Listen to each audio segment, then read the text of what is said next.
Bom dia a todos. Meu nome é Maria Paulina Nunes Vasconcelos. Eu sou residente do segundo ano da Cardiologia Pediátrica da Cardioped Brasil, Centro do Coração da Criança. Hoje eu vou ser responsável, por apresentar o Clube do Livro e o assunto é a persistência do canal arterial. O canal arterial, então, ele é uma estrutura fetal normal que se desenvolve a partir do sexto arco branquial até a sexta semana de gestação e permite uma comunicação entre a aorta e as artérias pulmonares. Essa estrutura ela é bastante necessária, durante a circulação fetal. A epidemiologia dessa doença, é a persistência do canal arterial isolado, ela é responsável por 5 a 10% dos defeitos cardíacos congênitos. Essa porcentagem, ela se deve principalmente àqueles canais sintomáticos. A gente sabe que hoje, devido ao avanço, nas técnicas de imagem, no ecocardiograma, o melhor acesso, tem se diagnosticado mais ainda os canais silenciosos também. As mulheres, elas são mais comumente afetadas, por essa doença do que os homens, em uma proporção em torno de 2:1, e a gente não sabe ainda o motivo dessa desproporção entre gêneros. Vou começar falando um pouco sobre a embriologia. A gente vê aqui que o canal arterial ele é originado, do sexto arco branquial, da porção dorsal esquerda. Ele está em íntima relação com outras estruturas, como o tronco pulmonar e como o arco aórtico. O tronco pulmonar ele já é uma estrutura que também é derivada do sexto arco branquial, mas já é de uma porção ventral. E as estruturas do arco aórtico, elas são derivadas do quarto arco branquial, de porções ventrais esquerda e porções ventrais direita. Para começar falando, a gente entender melhor a sintomatologia, o que acontece nessa doença, é muito útil, e talvez seja o slide principal da minha aula, é entender a circulação fetal. Então, antes do nascimento, na vida intrauterina, o feto precisa nutrir a placenta, nutrir a aorta, e para que isso ocorra, a gente precisa de uma comunicação. Porque nesse período, nesse momento, os pulmões eles estão colabados, eles estão cheios de líquido e, consequentemente, a resistência pulmonar está muito elevada. A placenta ela é um órgão que tem uma baixa resistência por si só. Dessa forma, a gente entendendo que o sangue sempre procura um local de baixa pressão, esse sangue ele vai ser desviado de um local de alta pressão, que seria as artérias pulmonares, para um local de baixa pressão, que até então seria a aorta. Após o nascimento, tudo isso vai mudar. A criança vai receber mais oxigênio, vai haver uma maior vasodilatação pulmonar por conta disso, e, consequentemente, vai haver uma queda dessa resistência vascular pulmonar. Então, essa região ela vai ser uma região com menor pressão, e, ao contrário, como a placenta ela foi retirada, a aorta agora terá uma pressão mais elevada, fazendo com que o shunt ocorra da esquerda para a direita. Coloquei essa figura para a gente ver a anatomia e a posição do canal arterial. O canal arterial ele tem uma extremidade pulmonar e uma extremidade aórtica. A extremidade pulmonar ela se localiza logo na região proximal da artéria pulmonar esquerda, logo depois da bifurcação da artéria pulmonar principal, e a porção aórtica ela se localiza nessa região mais descendente do arco aórtico, distalmente à artéria subclave esquerda. E nessa figura ele já nos mostra, aquilo que eu falei, que o sangue ele vai ser desviado do local de maior pressão para um local de menor pressão, ou seja, da aorta para os pulmões. E isso leva a um hiperfluxo pulmonar, levando a um aumento do retorno pulmonar desse sangue, né, para as cavidades esquerdas, por uma sobrecarga volumétrica tanto no átrio esquerdo quanto no ventrículo esquerdo. O fechamento ductal normal, para que ele ocorra, há essa mudança do shunt, como eu já falei anteriormente.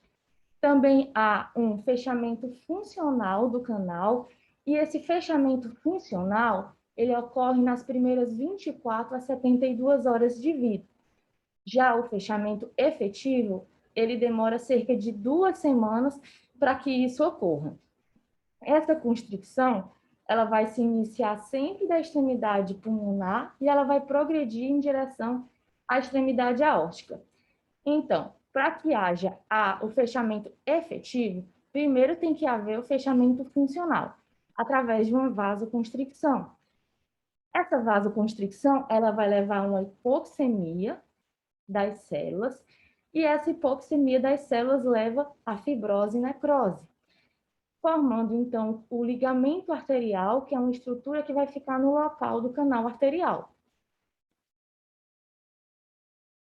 Para a gente também conseguir compreender essa questão da fisiopatologia, a gente precisa entender o que acontece tanto com relação ao oxigênio, como em relação às prostaglandinas. Na vida fetal, a gente sabe que a concentração de oxigênio ela é menor. A PaO2 nesse paciente ela é em cerca de 18 milímetros de mercúrio. Após o nascimento, por conta, né, do aumento do oxigênio, essa PaO2 ela vai se tornar cerca de 100, né? Vai haver aquela vasodilatação pulmonar, como eu falei, a queda da resistência vascular pulmonar, e isso vai levar a uma ativação dos receptores de potássio, e esses receptores de potássio, eles ativam os receptores de cálcio, e esses receptores de cálcio levam o cálcio para dentro das células. E com isso ocorre a vasoconstricção desse canal arterial.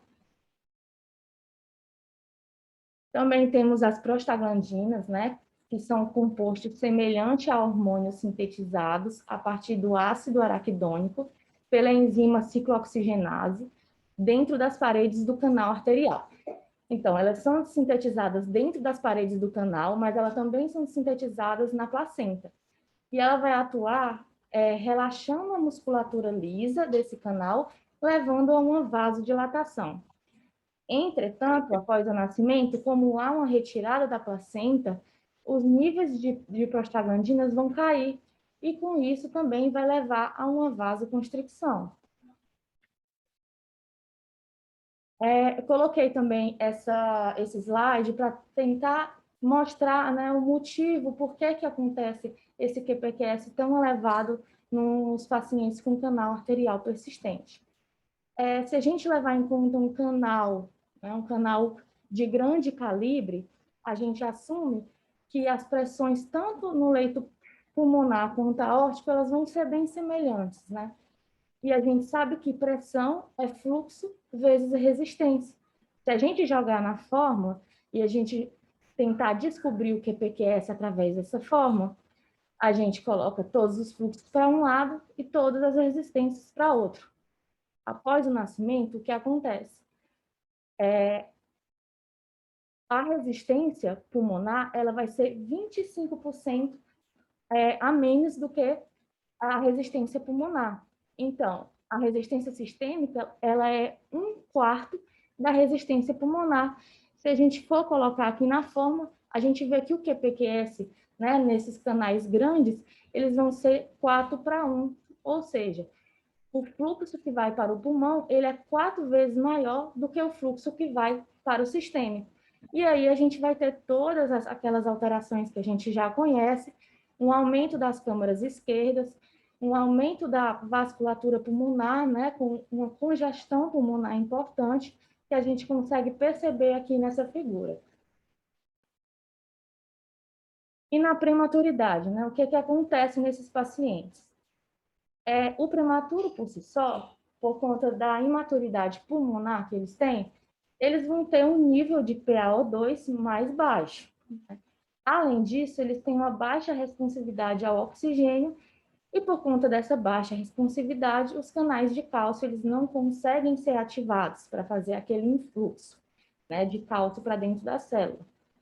Além disso, outra característica importante é que as prostaglandinas elas são metabolizadas principalmente nos pulmões. E como há também essa imaturidade pulmonar, então essas prostaglandinas elas não são metabolizadas de forma correta e o nível dela vai estar aumentado nesses pacientes. Além disso, alguns autores também falam que há níveis aumentados de NO nos pacientes prematuros. Tudo isso favorece a uma persistência do canal arterial. Também há outras doenças, né, que são associadas ao canal. Uma delas seria a síndrome da rubéola congênita, né, uma doença congênita que ela tem como as principais características a persistência do canal arterial e a estenose pulmonar também. Além disso, temos os defeitos cardiovasculares congênitos, principalmente aqueles defeitos complexos, e principalmente são defeitos, muitas vezes, cianogênicos, né? Mostrando uma baixa concentração de oxigênio, isso também favorece a persistência do canal. Doenças genéticas, também foi visto que irmãos de pessoas com canais também têm uma chance maior de desenvolver essa doença. Alguns locos gênicos recessivos também já foram isolados e mostraram um aumento da frequência da persistência do canal. E locais com grandes altitudes, a gente já percebe o motivo, né? Geralmente esses locais têm uma concentração menor de oxigênio, favorecendo também a existência dessa doença. Eu coloquei essa classificação, é uma classificação que ajuda muito o hemodinamicista. Ela vai mostrar as características do canal. Então, nesse canal tipo A, é o mais frequente, né? Ele mostra uma ampola da região aórtica bem desenvolvida e uma constricção na artéria pulmonar. Já no tipo B, mostra um canal curto, com uma constricção na extremidade aórtica. O tipo C, aquele canal mais calibroso, sem nenhum tipo de estreitamento no seu percurso. O tipo D é aquele canal com várias constricções. E o tipo E é um canal mais longo, com um estreitamento muito anterior à traqueia, na extremidade da artéria pulmonar. Porém, nem sempre o canal ele vai surgir, ele vai se aparecer no mesmo local que frequentemente ele aparece, né? Pode ter algumas variações anatômicas aí, e o canal ele pode surgir em outras posições, né? O ducto ele pode vir do lado direito e percorrer para a direita da traqueia e entrar na base da artéria pulmonar direita, assim como ele pode percorrer o lado direito e ser visto com um arco aórtico esquerdo ou direito, e ele pode ser um componente do anel vascular. Um exemplo disso é um arco aórtico direito, né, com a artéria subclave esquerda aberrante, e isso vai criar um anel vascular com uma aorta mais anterior e à direita da traqueia e do esôfago. A artéria subclave aberrante ela é mais posterior, e esse canal ele vai ligar essa artéria subclave aberrante com a artéria pulmonar. Outros casos também, o canal ele pode se originar dos ramos bracocefálicos da aorta e não da própria aorta. Coloquei essa imagem para mostrar exatamente isso que eu falei. A gente tem aqui a aorta mais anterior, passando anterior à traqueia e ao esôfago.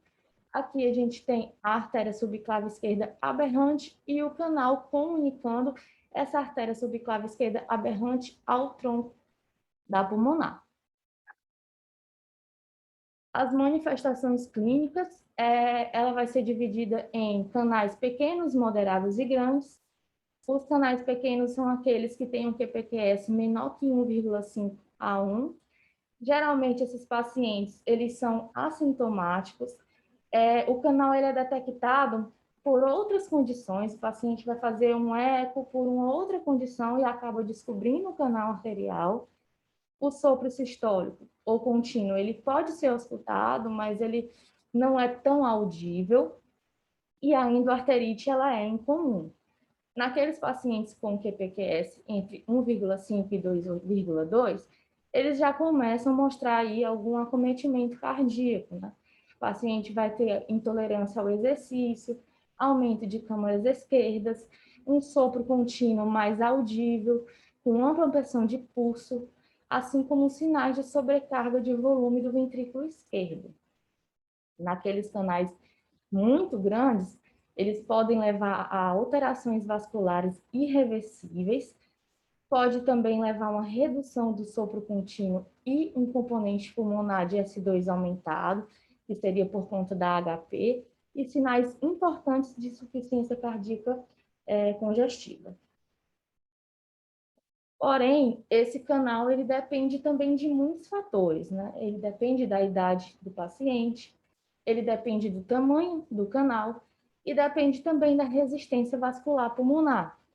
Eu coloquei alguns exemplos. Se a gente vê aqui, ó, um paciente pré-termo com um canal grande, ele vai mostrar para a gente o quê? Um edema pulmonar importante, porque o shunt vai estar muito aumentado, o canal é muito grande, isso pode levar a um baixo débito, ou seja, uma hipotensão, e como o canal ele é grande, pode haver uma ausência de sopro. Naqueles pacientes com um canal mais restritivo, mas com uma pressão pulmonar ainda subsistêmica, ele vai mostrar para a gente um sopro sistólico. Nos pacientes com uma pressão pulmonar já suprassistêmica, ou seja, a pressão pulmonar está maior que a pressão sistêmica, pode haver o que a gente chama de cianose diferencial. Os membros inferiores eles ficam cianóticos e os membros superiores não ficam cianóticos. No exame físico, vai mostrar o que para a gente? Um sopro contínuo ao longo tanto da sístole quanto da diástole, com uma acentuação sistólica, é aquele sopro em maquinária, nessa região infraclavicular esquerda. Além disso, também pode haver um ruflar diastólico apical e o pulsos amplos com pressão de pulso.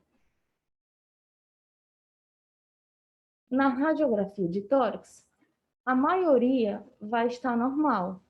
Porém, naqueles casos em que há um shunt muito importante, um canal muito grande, pode haver um aumento da área cardíaca, um aumento de câmaras esquerdas, da aorta ascendente ou do tronco da pulmonar. Assim como também pode haver uma trama vascular pulmonar aumentada.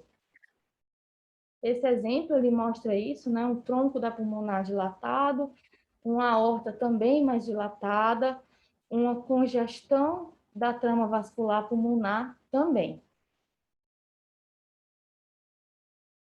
O eletrocardiograma, da mesma forma, geralmente ele vai estar normal, mas nos casos mais graves eles podem ter algumas alterações, como a presença de onda P alargada, a presença de sobrecarga ventricular esquerda, e alguns pacientes eles podem ter alterações isquêmicas do segmento ST.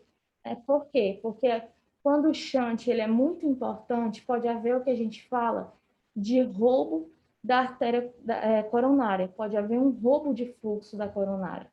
E aí pode levar a essas alterações isquêmicas do segmento ST. Esse um eletro aqui da nossa instituição, ele mostra para a gente uma onda bem negativa em D1 e negativa também em EVF, mostrando um desvio do eixo importante. Além disso, as ondas R estão bem grandes, né? Tanto em V5 quanto em V6, e onda S bem profunda em V1. Isso sugere sinais de sobrecarga do ventrículo esquerdo. Além disso, se a gente observar em D2 e V1, a gente vai ver que pode haver também sinais de sobrecarga atrial esquerda, que seria um aumento da duração da onda P com essa corcova em D2 e com um aumento da duração e amplitude da onda, da segunda onda negativa, né? que aparece em V1, que seria aqui o índice de Morris, que também sugere um aumento do átrio esquerdo. O ecocardiograma, ele é a principal modalidade de imagem atualmente para avaliar o canal e os seus efeitos hemodinâmicos. As melhores janelas para a gente avaliar o canal é o eixo curto parasternal, o eixo curto parasternal esquerdo superior e as incidências sagitais supraesternais, principalmente naqueles canais pequenos, com baixa velocidade de fluxo, e para avaliar os canais verticais, que são aqueles canais que são bem frequentes, né, na atresia pulmonar. Além disso, o Doppler também ele é importante para avaliar a significância hemodinâmica desse canal. Essa primeira figura é um supraesternal, que vai mostrar para a gente aqui as medidas do canal, tanto da extremidade aórtica quanto da extremidade pulmonar, além do comprimento desse canal. Esse era um paciente nosso, aqui da nossa UTI, ele tinha um diagnóstico de hipoplasia do coração esquerdo e ele ia ser submetido a um implante de stent. Esse vídeo, ele mostra também supraesternal, e aqui a gente vê um fluxo vermelho aqui indo em direção ao pulmão, né, a artéria pulmonar esquerda, e aqui é um fluxo bidirecional, mas com um predomínio esquerdo-direito. Essa imagem é a imagem do tripé, que a gente fala, é um corte parasternal, né, eixo curto, mais superior, e aqui a gente consegue ver a artéria pulmonar direita, a artéria pulmonar esquerda e esse canal chegando aqui em vermelho.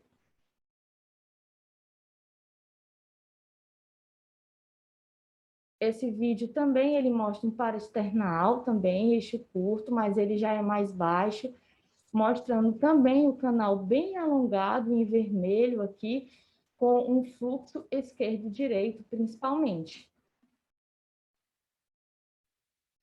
E aqui também é o mesmo corte do vídeo anterior, só que mostrando as extremidades aqui desse canal arterial. O Doppler também é importante, ele mostra o gradiente para a gente, né? E entender esse gradiente é bem importante, porque aqueles gradientes muito elevados, como é o caso dessa imagem, né?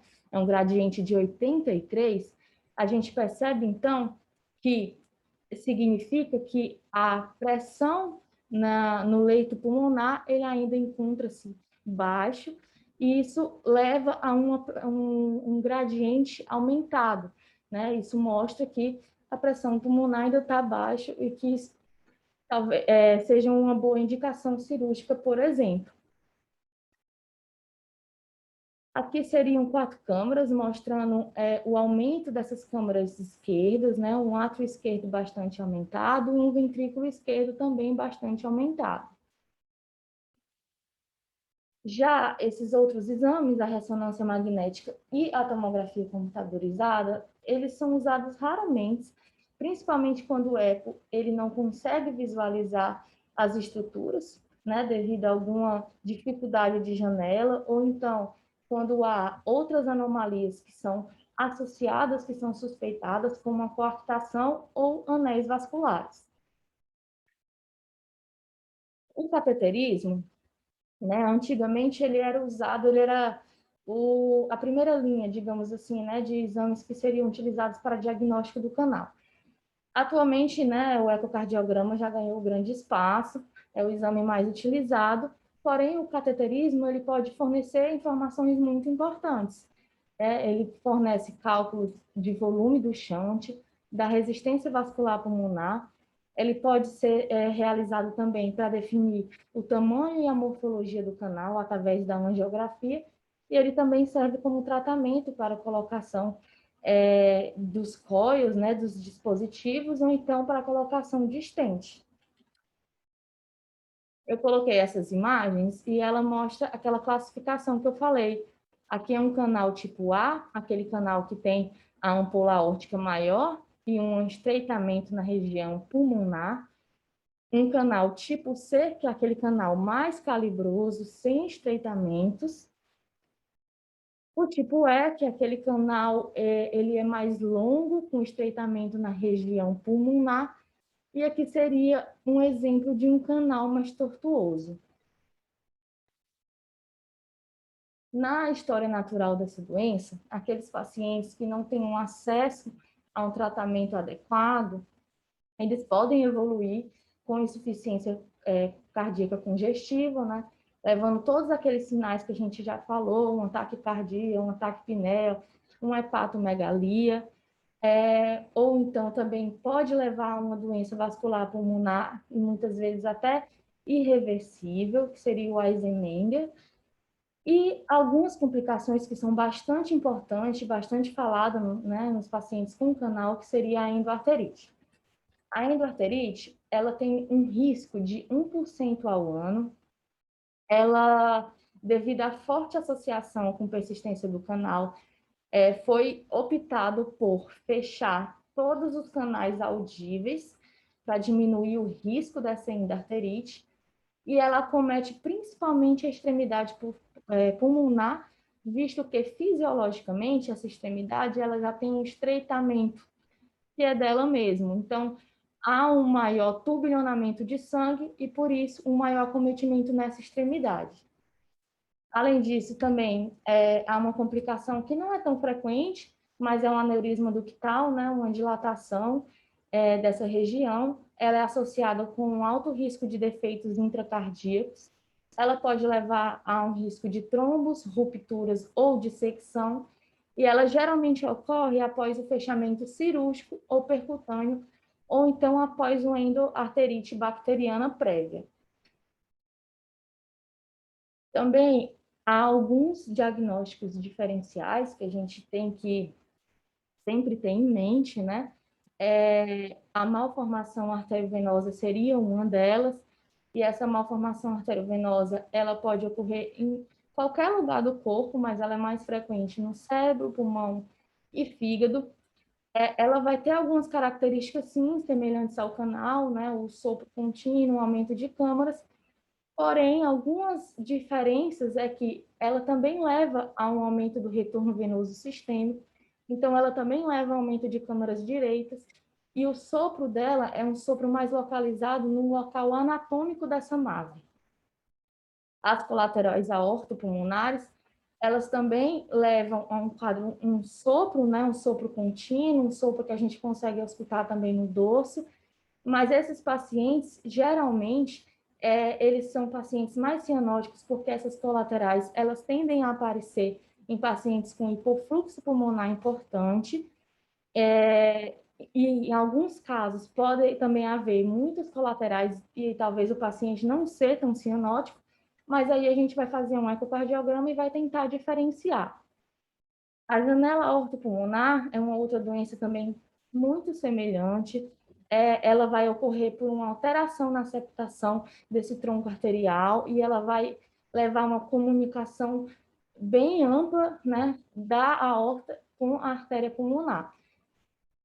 Nesse caso também, a gente só vai conseguir diferenciar através do ecocardiograma. A fístula da artéria coronária é uma condição rara, mas que também pode acontecer. É uma comunicação entre a coronária com estruturas cardíacas. Geralmente, essa comunicação são com estruturas das câmaras direitas, ou o seio coronário, ou o átrio direito. Então, ela vai levar a um aumento de câmaras direitas. Também pode haver um sopro contínuo, mas esse sopro contínuo da fístula artéria coronária, ele é um sopro mais audível na diástole. E um slide também bem importante, né, que são as indicações de tratamento nesses pacientes, quando que a gente deve indicar. A gente indica principalmente naqueles canais moderados e grandes, aqueles que têm um grande acometimento cardíaco, que têm uma insuficiência cardíaca muito importante, que o paciente já tem uma hipertensão pulmonar, ou naqueles com a presença de sopro audível, como eu já comentei pela questão da endoarterite, naqueles que já tiveram endoarterite prévia, Nos canais moderados em crianças prematuras, eu vou falar um pouco depois, né? Mas isso a gente vai precisar individualizar, a gente vai precisar avaliar o risco-benefício. Nos canais pequenos e silenciosos, a gente geralmente não costuma fechar, porém ainda há uma contradição com relação a isso. Nos pacientes com doença vascular pulmonar, sempre lembrar também de individualizar esse paciente, de muitas vezes precisar fazer um cateterismo antes, de estudar bem esse paciente antes de indicar um fechamento. Naqueles bebês a termos, né, nos menores de 6 quilos, o tratamento farmacológico com inibidores das prostaglandinas, eles não são tão eficazes, e ali a gente vai avaliar, esse paciente, ele é assintomático ou não? Se ele é assintomático, a gente pode só acompanhar. Se ele é sintomático, a gente pode tentar um tratamento da ICC, com diuréticos, com inibidor da ECA. Se esse tratamento falhar, a gente pode indicar um fechamento do canal. Nesse caso, o fechamento cirúrgico ele é preferido. Foi visto que o risco de complicações do fechamento percutâneo do canal, nesses pacientes menor que 6 quilos, ele é maior do que em lactentes maiores e crianças. Ou seja, né, aqueles com um peso maior que 6 quilos ou adolescentes e adultos, a oclusão percutânea geralmente ela é preferida em vez da ligadura cirúrgica. Já nos pacientes com HP, como eu já falei, né, a gente precisa estudar bem esse paciente antes de indicar. Aqui estão alguns fatores que talvez levariam a um benefício de fechamento, né, caso o paciente tenha algum deles, que seriam a resistência vascular pulmonar mais baixa, ou uma pressão arterial também mais baixa, um shunt esquerda-direita com relação de QPQS maior que 1,5 e uma tolerância da oclusão do teste de canal, incluindo uma relação de pressão arterial pulmonar e arterial sistêmica menor que 0,5. O tratamento cirúrgico, ele é feito através da ligadura do canal arterial. Ele é semelhante a uma toracotomia posterolateral, né? A incisão ela é feita através do terceiro espaço intercostal esquerdo em lactentes e no quarto espaço intercostal esquerdo em pacientes mais velhos. E como a gente vê aqui na foto, realmente é feita uma ligadura, né? É seccionado esse canal. Algumas complicações podem ocorrer, como o quilotórax, como o pneumotórax, ou até uma paralisia unilateral das pregas vocais, por conta da proximidade das estruturas, pode levar a lesar algum nervo laríngeo. Já o tratamento percutâneo, ele é feito com dispositivos, existem vários dispositivos. O que a gente mais usa seria o coil ou o Amplatzer. O coil geralmente é indicado naqueles canais menores e o Amplatzer naqueles canais maiores. Também há complicações, né, como dano vascular, uma embolização desse dispositivo ou até mesmo uma obstrução da aorta ou da artéria pulmonar. Lembrar que nesses pacientes de fechamento percutâneo, a gente deve sempre pensar na profilaxia da endoarterite bacteriana por 6 meses após a colocação desse dispositivo. Aqui eu vou entrar um pouco mais no canal arterial em prematuros, né? É um capítulo à parte, é um assunto que gera bastante discussão, que ainda está em muitos estudos, ainda estão sendo feitos a respeito disso, mas a gente sabe que os prematuros com canal, eles têm um risco maior de mortalidade, porque eles têm um risco maior de edema pulmonar, de hemorragia, de displasia broncopulmonar e de lesões de órgão-alvo decorrente da hipoperfusão tecidual. O que é que normalmente é tentado fazer? Normalmente é tentado seguir essa sequência, né, como eu coloquei aqui no slide. É claro que nem sempre a gente consegue, e isso depende muito de cada serviço e de cada paciente, mas a princípio a gente tenta um suporte clínico, a gente já não indica assim que a criança nasce, já vai indicar um tratamento farmacológico, um tratamento cirúrgico, a gente começa com um suporte clínico, e se a gente perceber que após uma semana de vida esse paciente ainda está dependente da ventilação mecânica, ele não melhorou, a gente pode indicar um tratamento farmacológico. Se, mesmo depois do tratamento farmacológico, esse paciente ele ainda depende de uma ventilação mecânica, ele não melhora, aí sim a gente pode pensar na ligadura cirúrgica. E quais seria, né, esse tratamento conservador, essa terapia de suporte? Seria uma restrição hídrica de 100 a 130 ml por quilo. A nutrição também é bastante importante, cerca de 120 quilocalorias por quilo por dia. E, além disso, o leite materno ele é preferido. Com relação ao suporte ventilatório, a gente tem que pensar naquela ventilação protetora, um alvo de saturação entre 90 e 95, uma hipercapnia permissiva com PCO2 de 50 a 55, portanto, que o pH esteja entre 7,3 e 7,4, um pequeno volume corrente para não lesar as estruturas pulmonares, uma PEP entre 5 e 7 para evitar atelectasias. Além disso, a gente também pode indicar diuréticos, né, os tiazídicos ou os diuréticos de alça, como a furosemida, e sempre lembrar de manter um HT acima de 35%. No tratamento farmacológico, a gente tem essas três opções, geralmente a indometacina é o mais escolhido, né?